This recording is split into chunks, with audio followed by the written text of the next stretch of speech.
हाम्रो परम्परा अनुसारले चाहिँ बत्ती मारेर गर्नु हुँदैन। बत्ती मारेको अशुभ हुन्छ। बत्ती बालेर 24 घण्टा चाहिँ बत्ती बोलोस् दियो बोलोस्। 8वटा अष्टचिरञ्जीवलाई सम्झेर गणेशलाई साँची राखेर हामीले चाहिँ दियो बालेर सुरु गर्नुपर्ने ठाउँमा चाहिँ हामी बत्ती फु गरेर हामीले आफ्नो आयु पनि घटाएको छौँ, हाम्रो काम पनि तल पार्दैछौँ। हामी हरेक काममा चाहिँ हामी पछाडि परिरहेको छौँ।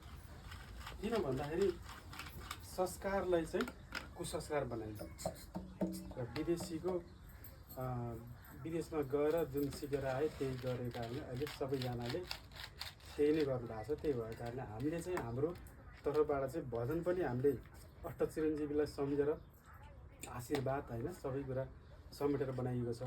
र सबै नेपाली सबै सनातनी धर्मावलम्बीहरूले चाहिँ बुझेर यसरी नै मान्नुभयो भने चाहिँ भोलि संसारलाई एउटा उज्यालो जुन एउटा उज्यालो दिन सकिन्छ। किनभने हामी नेपालीहरू यस्ता भइसकेका छौँ कि एउटा सुनको फुल पार्ने कुखुरा छ भने हामी कुखुरा बेचिदिन्छौँ, सुन बेच्दैन। तर विदेशीहरूले चाहिँ के गर्छ, कुखुरा किन्छ, अन्डा हामीलाई बेच्छ। हामीसँग धेरै कुराहरू छन्, जस्तो उडाउने गुडाउने अस्त्र शस्त्र भनेको सनातन धर्ममा थियो। रामले पनि 14 लोक गएका थिए पुष्प विमान बनाएर। र दैवी शक्ति यस्ता थिए जसले सम्झेपछि शरीरै लिएर उड्न पनि सक्थे। तर त्यो दैवी शक्ति आज नष्ट भएर चाहिँ आज हामी जे गर्दा पनि हामी अरूको चाहिँ हामीलाई आवश्यक पर्ने बनाइएको छ शासकले, एउटा देश चलाउने व्यक्तिले। र जन्मदिन पनि एउटा कसरी मान्नुपर्छ भन्ने कुरा चाहिँ गुरुहरूले पनि गल्ती गरिसक्यो। गुरुहरूले पनि एउटा चाहिँ विदेशी परम्पराले नै कति गुरुहरूको देख्छु पहेँलो कपडा लाउनु भएको छ, चन्दन लाउनुहुन्छ, अनि के अरे भन्ने बेला चाहिँ ह्याप्पी बर्थडे टु यु भन्नुहुन्छ, फु गर्नुहुन्छ, मार्नुहुन्छ, त्यसरी नै मनाउनु भएको छ धेरै गुरुहरूले। र त्यो संस्कार बिर्सेको कारणले गर्दा नै आज हामी मिलेका छौँ, बाँचेका छौँ। केले? धर्म र संस्कृति। यदि धर्म भन्यो भने त मैले बहिनीलाई बहिनी भन्दिनँ होला, श्रीमतीलाई श्रीमती भन्दिनँ होला, आमालाई आमा भन्दिनँ होला। जब हामी एउटै कोठाभित्र बस्छौँ, दिदी भाइ आमा, तर त्यहाँ एउटा के जन्म लिन्छ? धर्म। धर्मले के गर्छ? मेरो बहिनीको रक्षा गर्नुपर्छ, मेरो दिदीको रक्षा गर्नुपर्छ, मेरो आमाको रक्षा गर्नुपर्छ। भित्र आत्मादेखि नै शान्त हामी शान्ति भएर सोच्छौँ हाम्रो आमा हो, दिदी हो, बहिनी हो, रक्षा गर्नुपर्छ। कसैले आँखा लगायो भने हामी लड्न तयार भइहाल्छ। त्यो केले गराउँछ? धर्मले। यदि धर्म थिएन भने त हामीले आफ्नै दिदी बहिनीलाई चाहिँ बिहा गर्दै पनि हुन्थ्यो होला, जे गर्दै पनि हुन्थ्यो होला, तर धर्मले रोक्छ नि।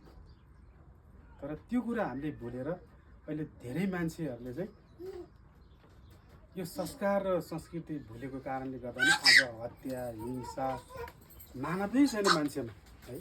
त्यो मानव हराएको कारणले गर्दाखेरि आज हामी धेरै पछाडि परिसकेका छौँ।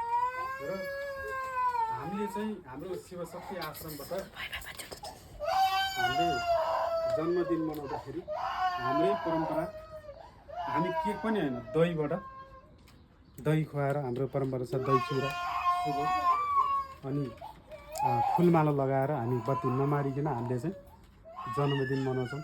र त्यसै गरेर सबैजनाले बुझेर मनाइदिनु भयो भने आफ्नो संस्कारलाई संस्कृतिलाई अगाडि बढाउनु भयो भने देश भोलि विश्वमा सनातन धर्म भनेको सनातनबाट क्रिस्चियन जन्म हो, मुस्लिम जन्म हो, सबै धर्मको जन्म हो।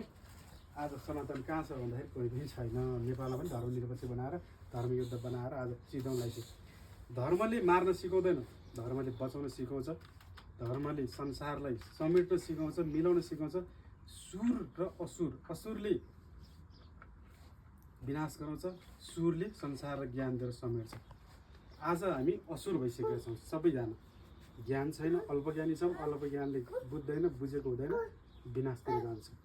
र आज हाम्रो सुनिदेव म्याम अनि हामी के अरे ज्ञानबहादुर उहाँको जन्मदिन चाहिँ हामी यहाँबाट सुरु गर्दैछौँ। अष्टचिरञ्जीवीलाई बत्ती बालेर सुनिदेव म्यामलाई आउनु भन्न चाहन्छु। हजुर पनि आउनुहोस्। र यो अष्टचिरञ्जीवी बत्ती बालेर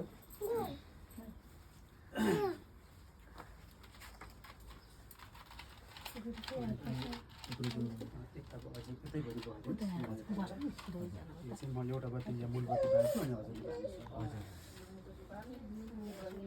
शुभकरोति कल्याणम ऐश्वर्यधन सम्पदा शत्रु विधि विनाश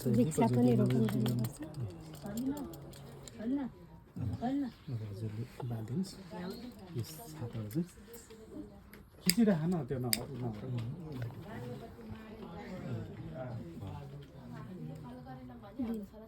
सबै सर आत्माराम सर रकेन्द्र सर हजुर पनि आउनु सबैले एउटा एउटा बत्ती बाल्नु ल हाम्रो अभियान पनि यही हो नेपालमै नेपालीको खोज अभियान भनेर हामीले सुरु गरेका छौँ आज अष्ट चिरञ्जीवीको बत्ती बालेर हामीले सुरु गरेका छौँ निभाएर होइन कि हामीले चाहिँ बत्ती बालेर